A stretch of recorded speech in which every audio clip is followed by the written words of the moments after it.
Hello and welcome. Welcome to my improved Tollgate presentation. My name is Andrew Montoya, and this is a presentation for the City of Albuquerque and the Pre-Management Development Program. Today is October 14th, and let's get into it. Before I get into this presentation, I always like to give a quick recap on what it is I'm actually doing. So I work for the ABQ Biopark Aquarium, and the project I've selected is the writing and collecting of the aquarium's standard operational procedures, or SOPs as I like to call them.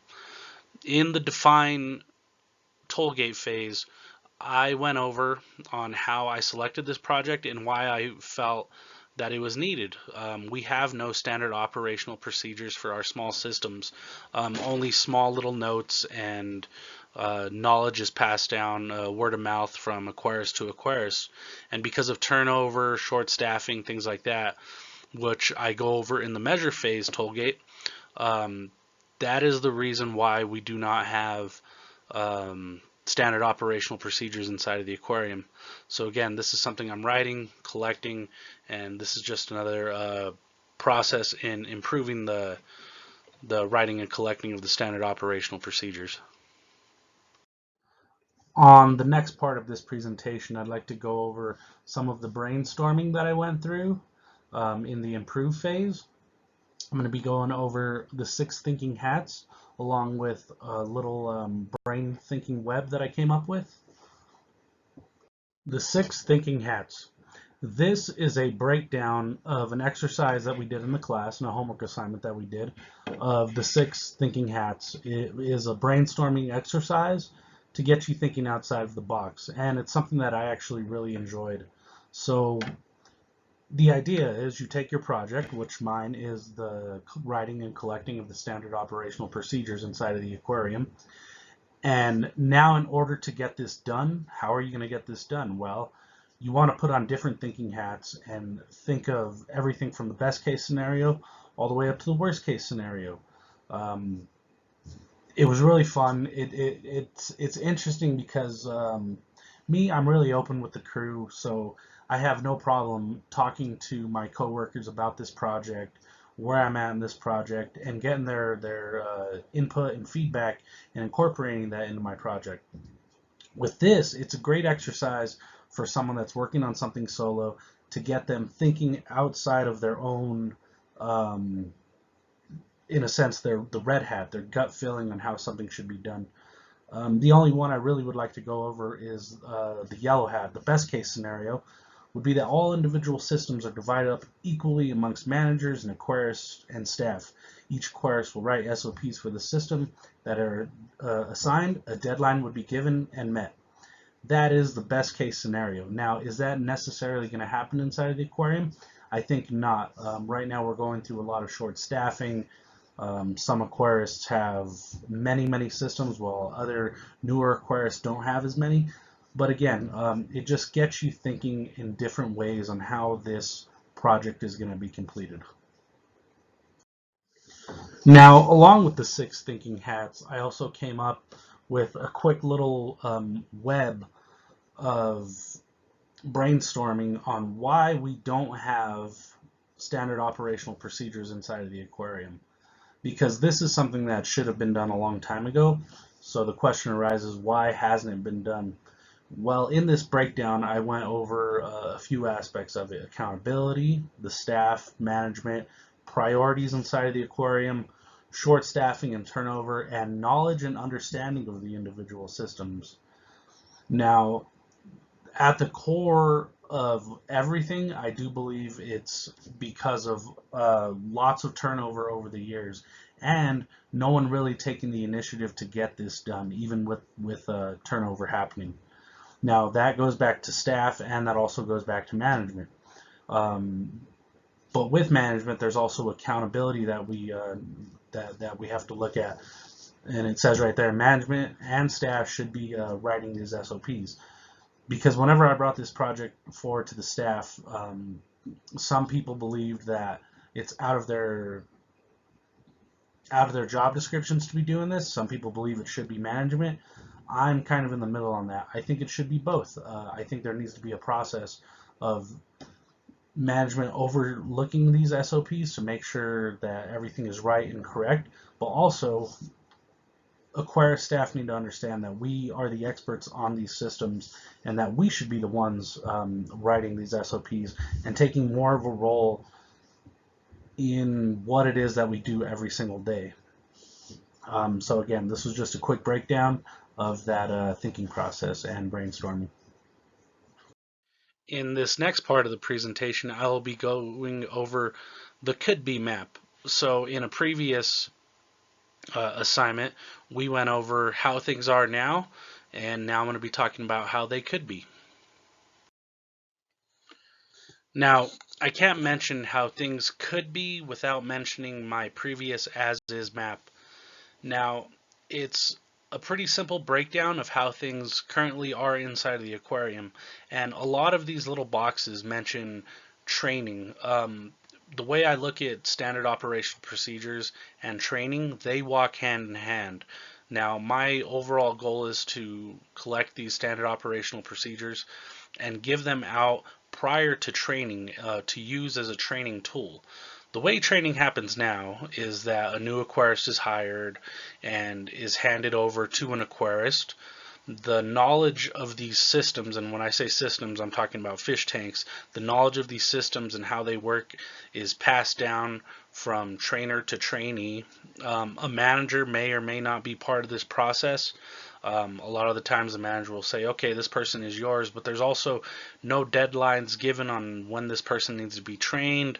There's very little follow-up. We have kind of like a sheet that the trainer, not the trainee, the trainer will sign off on if this person knows how to clean a window or clean a landform or hydrovac a system, for instance. So once that trainer has signed off on it, sometimes the manager will come through and check if that person actually knows how to perform this task.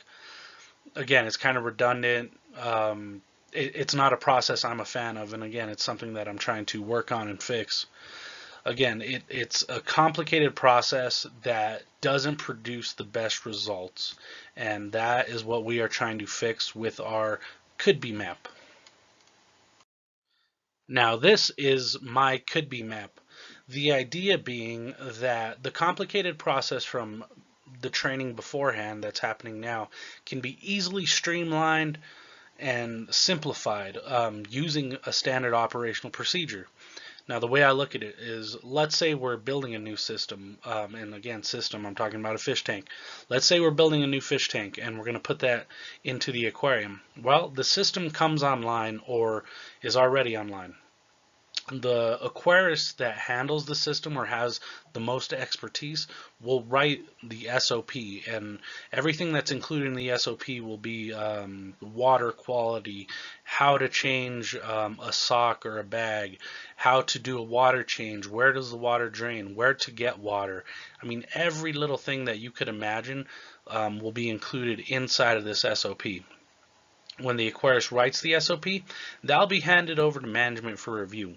Management will review any changes and change anything that needs to be made. When management approves the SOP, it'll be placed in a permanent file. Now that file can be hard copied in a folder somewhere or digital. We're also trying to go a lot more digital inside of the aquarium. When management approves the SOP, again, it'll be placed in that file, and now this file can be shared with all the aquarists around the aquarium, and that will ensure that everybody is doing tasks in the same exact way, the way management wants it done, and also it opens dialogue for the best way to do something. If the person that wrote the SOP says, hey, this should be done this way, it'll give someone else an opportunity to chime in and say, you know what, there's an easier, more efficient way to do this. Let's both take it to management and see the way they want it to be done. Now, the little box here in red is any changes that need to be made to the SOP will have to go through the review process. So basically, it's going to go back to like the third or fourth step where management will review any changes made to the SOP. and they are the ones that are going to actually okay this change. The way I describe this to Aquarius is that it cannot be like Wikipedia where we just log in and change anything we want, because it goes back to the chaotic state that we're already at. So there needs to be a review process in order to make any changes, and I do believe this to be a positive. The red is just letting everybody know, hey, you want to make any changes, you got to go back through the review process. The next thing I'm going to talk about is the who, what, where, when, and why. Now, to me, this was a real simple thing to do, and it was also part of the define phase for me on selling this project to my managers, and I'll begin to go over that. Now, who's going to be doing this work and writing the SOPs?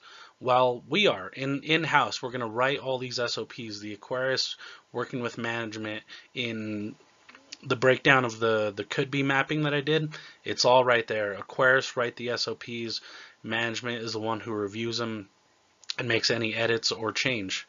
What we'll be doing, we'll be writing all the SOPs around the aquarium, and eventually we'll be moving on to things like larger systems and life support and vet staffing, education, and things like that. But right now my focus is on the small systems inside of the aquarium. When is this going to take place? Right now, this project got put on hold. I had a lot of steam behind it when I first started going because of our AZA inspection, and AZA is the Association of Zoos and Aquariums. We had our annual inspection coming up, and they wanted me to work on this project in order to give them, and when I say them, that's AZA, in order to give AZA some paperwork. So I had a lot of steam behind it, but once AZA, our inspection was over, that steam kind of ran out. But at the same time, we also are going through a major short staffing crisis, and I do say crisis, inside of the aquarium.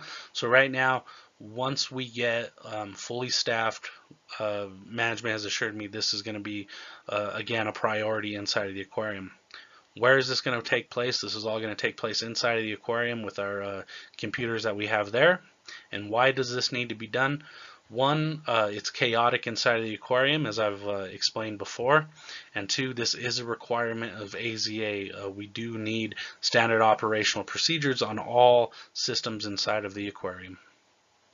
And finally, I'm just going to be talking and mentioning the solution one more time and why this solution is the best.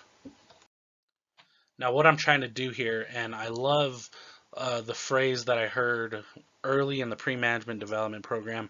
Someone said we can create an easy button inside of their department, and I wanted to take that and I want to create an easy button. This process of standard operational procedures, training, and everything that goes along with it can be made much more simple. It can be done much more efficient, and it can make all of our lives easier inside of the aquarium. So again, this is the could be mapping. This is how it can be. This is the solution. Again, easy to follow, easy to do, easy to review and edit. The easy button. I love it. Now, how and why is this solution the best? Well, during the define phase of this project, I went to management in order to get this project approved. One of the things that I came up with early on, and a big selling point, was funding, personnel, time. I kind of already broke all of those things down, and this solution is best. And again, it was a big selling point. One, this requires no additional funding. This is not going to cost the city of Albuquerque or the ABQ Biopark any more money than hourly pay that we're already getting. The personnel, once we get them on staff, we don't need any more additional personnel or staffing. Time. Yes, this is going to take time.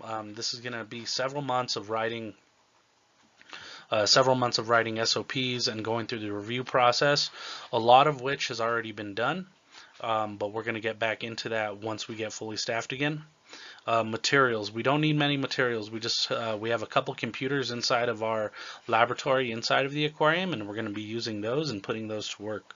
So that again is why this is the best solution. Well, thank you. I wanted to thank you guys for listening to my presentation. Again, my name is Andrew Montoya. This has been a presentation for the City of Albuquerque, the Pre-Management Development Program, and the ABQ Biopark. And if you have any additional questions, please feel free to reach out to me. Thank you.